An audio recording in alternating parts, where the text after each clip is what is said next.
Olá, eu sou o professor Lucas Neto. Sejam bem-vindos a mais um programa Escola Bíblica no seu lar. Hoje nós vamos estudar a lição de número 9, que tem como título Ética Cristã e a Sexualidade. Dentro deste tema nós vamos falar sobre 4 assuntos. Em primeiro lugar, o que é a sexualidade? Em segundo lugar, a distorção do sistema de comunicação. Em terceiro lugar, o que diz as Escrituras? Em quarto e último lugar, nós vamos falar sobre eu errei, o que fazer? Vamos então dar início à nossa aula de hoje. O que é a sexualidade? Definição de sexo. Conformação particular que distingue o macho da fêmea nos animais e nos vegetais, atribuindo-lhes um papel determinado na geração e conferindo-lhes certas características distintivas. Na linguagem mais comum, os órgãos genitais externos. À luz da Bíblia, sexo são as características internas e externas que identificam e diferenciam o homem da mulher ou do macho e da fêmea. Portanto, esta é a definição de sexo. Definição de sexualidade. É o traço mais íntimo do ser humano e se manifesta em cada indivíduo, de acordo com a realidade e as experiências vivenciadas pelo mesmo. O conjunto dos fenômenos da vida sexual, qualidade de sexual. Portanto, estas são as definições de sexualidade. Passemos a estudar agora o item 2 da lição, que fala sobre a distorção do sistema de comunicação. A cada dia que passa em nosso tempo, a humanidade se enlameia na promiscuidade e na perversão sexual. Cotidianamente, os espíritos sodomitas agem sobre homens, mulheres, jovens, crianças e as famílias, bombardeando-as por orientações sexuais ilícitas e estímulos a práticas sexuais antibíblicas, especialmente através da mídia escrita, falada e televisiva. A televisão é um dos maiores veículos de massa que granjeia e transmite sem qualquer constrangimento aos telespectadores e, por conseguinte, às famílias, os mais devassos ensinamentos das práticas amorais e imoralidades sexuais, sem se falar no maior instrumento de comunicação de massa, que é a internet, que sem fronteiras ultrapassa a mente de todos, com as mais repugnantes informações sobre sexo e sexualidade. O culto ao deus Eros, deus do pseudo-amor na mitologia grega, já é uma realidade entranhada no corpo, na alma e no espírito da sociedade. E é por isso que devemos estudar sobre a sexualidade à luz da Bíblia, para não sermos engolfados por esta podridão do sexo e da sexualidade apresentadas pelos sodomitas, que desvirtuou sua pureza e sacralidade dada e criada por Deus. Mas, passando agora para o item 3, o que diz as Escrituras com relação à questão do sexo e da sexualidade? E nós vamos iniciar falando sobre o valor da pureza sexual antes do casamento. No instante da criação do homem e da mulher, o nosso majestoso Deus Yahvé inseriu na constituição física e emocional do homem e da mulher o sexo, sem qualquer natureza pecaminosa, imoral, suja ou má. Logo, para Deus, o sexo é algo puro e sagrado, desde que realizado segundo os parâmetros morais e princípios divinos sacramentados pelo Senhor em sua palavra para tal ato. E no livro de Gênesis, o Senhor dá o início desses parâmetros, dizendo o seguinte, Gênesis 1, 26 ao 31. Também disse Deus, façamos o homem à nossa imagem, conforme a nossa semelhança. Tenha ele domínio sobre os peixes do mar, sobre as aves dos céus, sobre os animais domésticos, sobre toda a terra e sobre todos os répteis que rastejam pela terra. Criou Deus, pois, o homem à sua imagem. A imagem de Deus o criou. Homem e mulher os criou. E Deus os abençoou. E lhes disse, sede fecundos, multiplicai-vos, enchei a terra e sujeitai-a, dominai sobre os peixes do mar, sobre as aves dos céus e sobre todo animal que rasteja pela terra. E disse Deus ainda, eis que vos tenho dado todas as ervas que dão semente e se acham na superfície de toda a terra, e todas as árvores que há fruto que dê semente, e isso vos será para mantimento, e a todos os animais da terra, e a todas as aves dos céus, e a todos os répteis da terra, em que há fôlego de vida, toda erva verde lhe será para mantimento. E assim se fez. Viu Deus tudo quanto fizera, e eis que era muito bom. Houve tarde e manhã. Portanto, aqui o Senhor cria o homem e a mulher. Quando diz, criou Deus, pois o homem à sua imagem, a imagem de Deus o criou. Homem e mulher os criou. E qual foi a relação que Deus estabeleceu entre este homem e a mulher?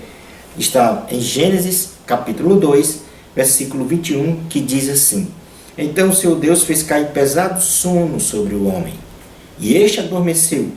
Tomou uma das suas costelas e fechou o lugar com carne. E a costela que o Senhor Deus tomara ao homem, transformou-a numa mulher, e lhe a trouxe, e disse o homem, esta afinal é osso dos meus ossos, e carne da minha carne, chamar-se-á varoa, porquanto do varão foi tomada. Por isso deixa o homem pai e mãe, e se une à sua mulher, tornando-se os dois uma só carne. Ora, um e o outro, o homem e sua mulher, estavam nus e não se envergonhavam. Portanto, aqui o Senhor estabelece esta relação pós-casamento, da união entre um homem e uma mulher, a relação sexual para diversos objetivos, entre eles a procriação. Mas qual é a configuração moral e sexual no casamento?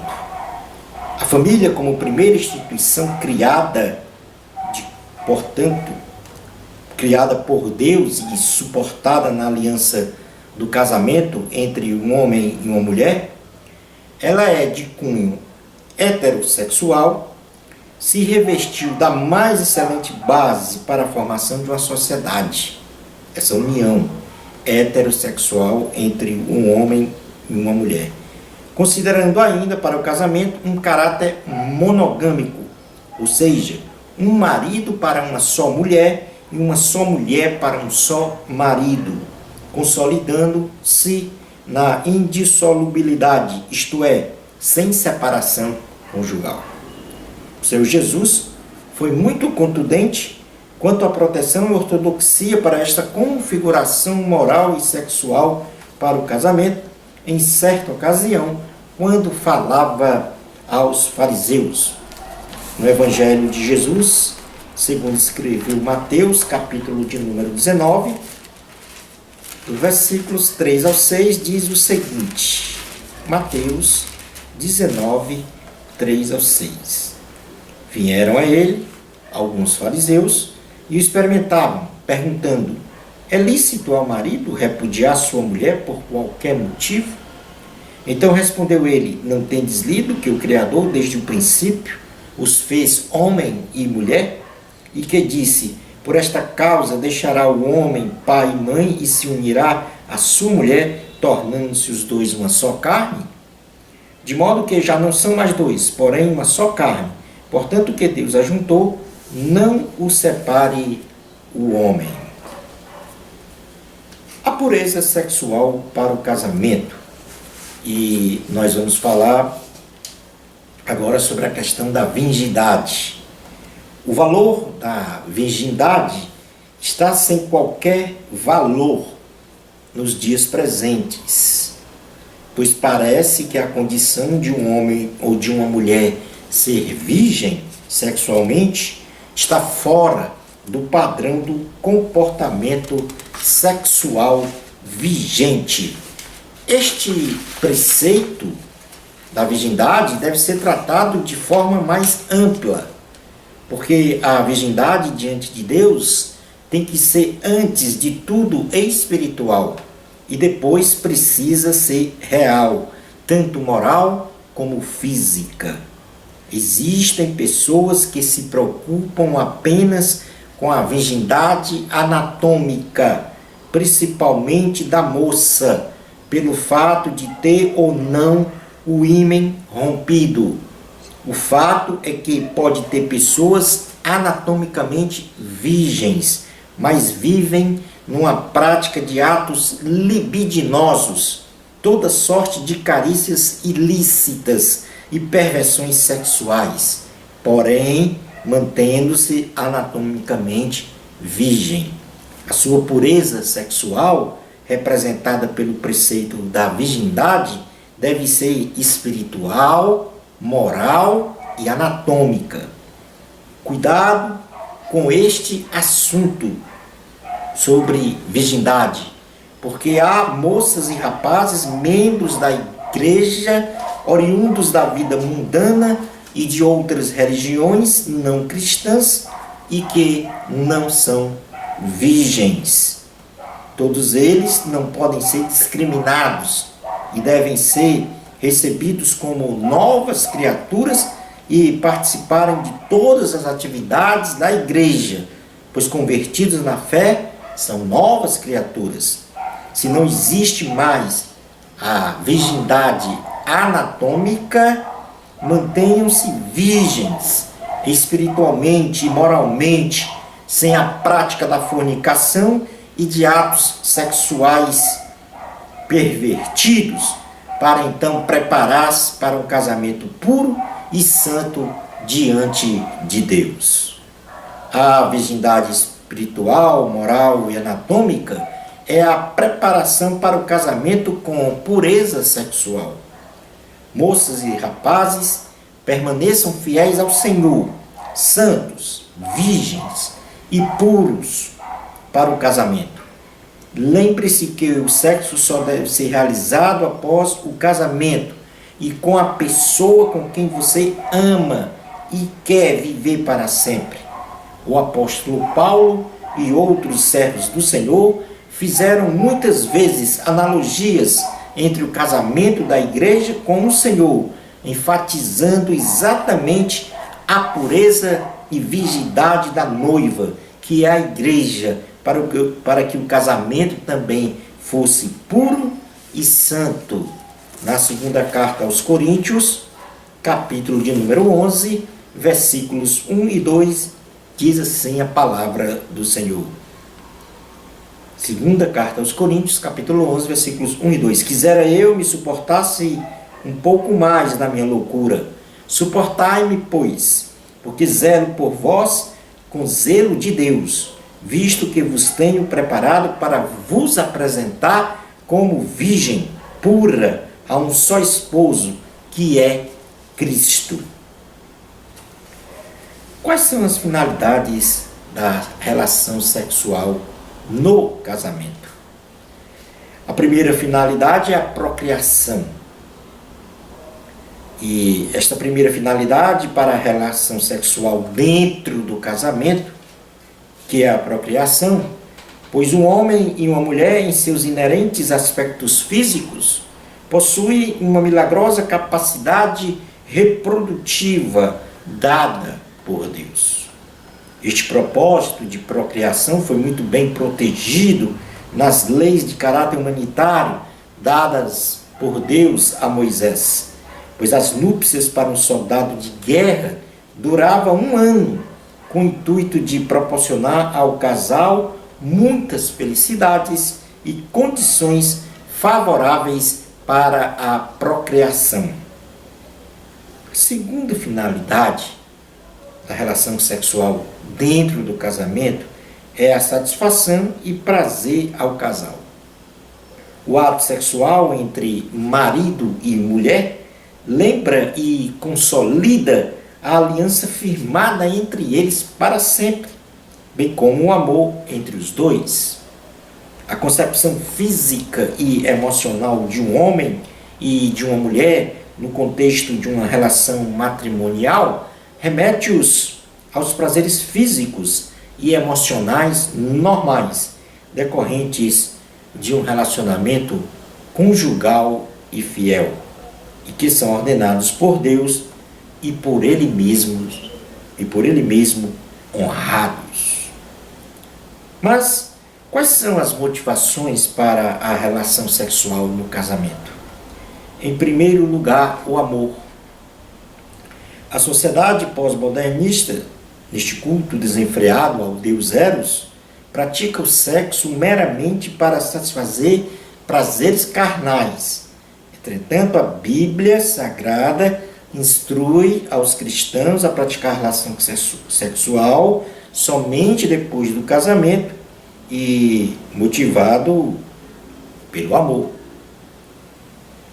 O respeito à relação sexual entre os cônjuges deve guardar o devido respeito, pois a palavra de Deus registra de forma incontestável que o corpo da esposa deve ser honrado pelo marido e a esposa deve honrar o corpo do marido. Para uma relação conjugal baseada no amor, não há espaço para submeter o cônjuge a constrangimentos, humilhações, obrigação de fazer sexo, indecências que ferem a dignidade alheia, colocando o cônjuge em situação de inferioridade moral. Na primeira carta de Pedro, capítulo de número 4, de número 3, melhor dizendo, versículo 7, diz assim a palavra do Senhor. Maridos, vós igualmente vivei a vida comum do lar com discernimento, e tendo consideração para com a vossa mulher, como parte mais frágil, tratai-a com dignidade, porque sois juntamente herdeiros da mesma graça de vida, para que não se interrompam as vossas orações. A terceira motivação para a relação sexual no casamento é a alegria.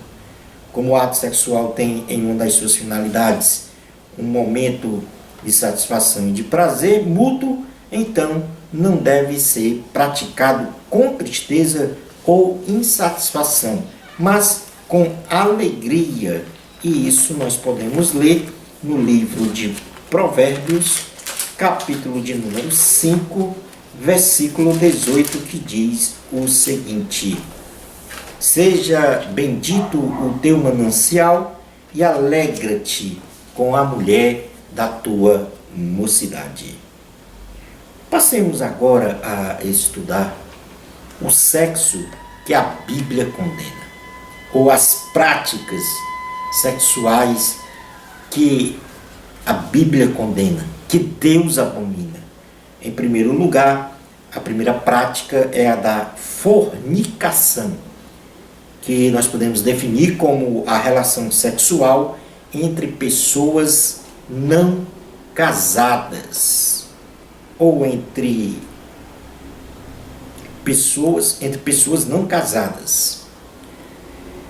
E neste aspecto, a posição bíblica é que a relação sexual antes do casamento se constitui em transgressão. E nós podemos ler na carta aos Colossenses, capítulo 3, versículos 5 e 6, o seguinte: fazei, pois, morrer a vossa natureza terrena, prostituição, impureza, paixão, lasciva, desejo maligno e a avareza, que é a idolatria, pois estas coisas é que vem a ira de Deus sobre os filhos da desobediência. Como segunda prática sexual que a Bíblia condena, nós temos o adultério. E o que é o adultério? É a relação sexual de um homem casado com uma mulher que não é a sua esposa, ou vice-versa. É condenado pela Bíblia Sagrada e no Evangelho de Jesus, segundo escreveu Mateus, capítulo 5, versículo de número 7. Mateus 5, capítulo 5, versículo 7.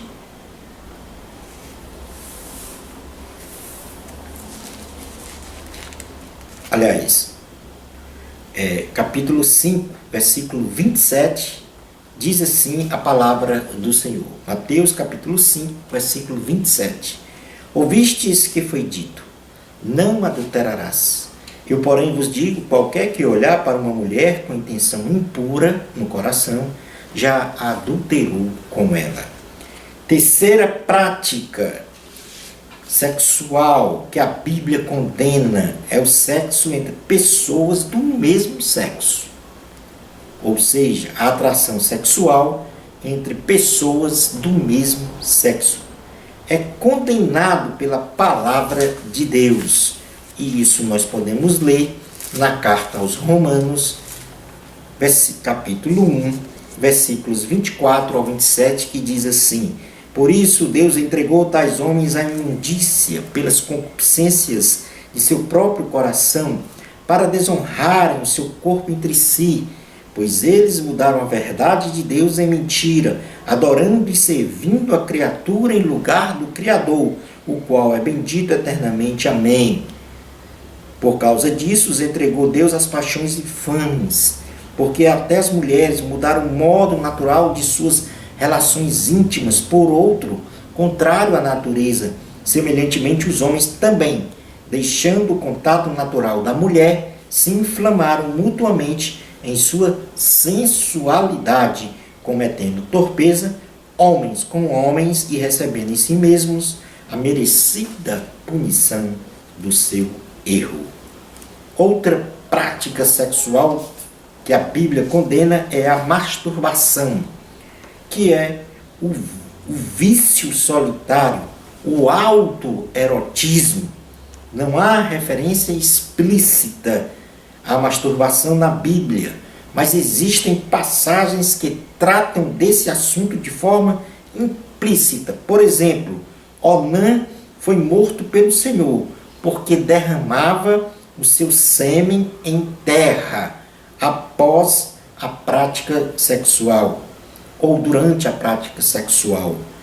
Ainda há que se acrescentar que 3 coisas classificam essa prática como pecado, a saber, quando se pratica o autoerotismo através da masturbação, as fantasias que levam a pessoa a cometer este ato é condenável. O ato sexual foi criado para ser praticado por um casal e não por uma pessoa sozinha. Como na prostituição a pessoa peca contra o próprio corpo, assim sucede com a masturbação. E em quinto e última prática, nós temos as diversas perversões sexuais, que, numa definição mais ampla, promove a corrupção, a desmoralização, a depravação, a alteração, o transtorno, qualquer anomalia do comportamento sexual de uma pessoa.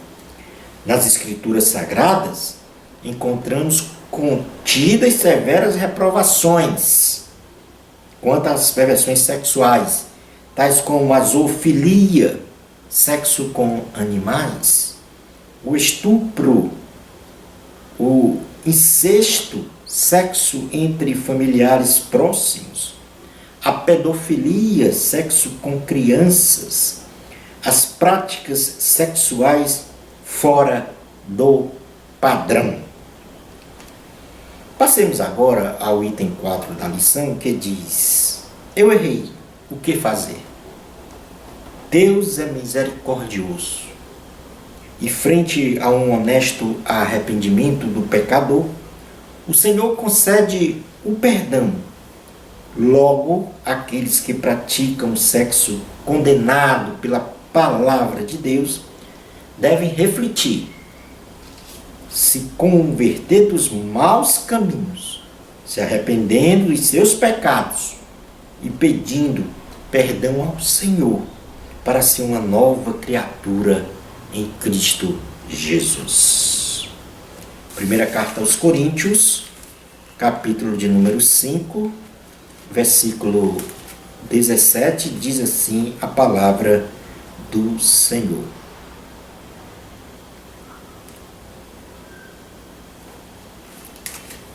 Primeira carta aos Coríntios, vejamos aqui na segunda carta aos Coríntios, capítulo 5, versículo 17. Segunda carta aos Coríntios, capítulo 5, versículo 17. E assim, se alguém está em Cristo, é nova criatura. As coisas antigas já passaram, eis que se fizeram novas.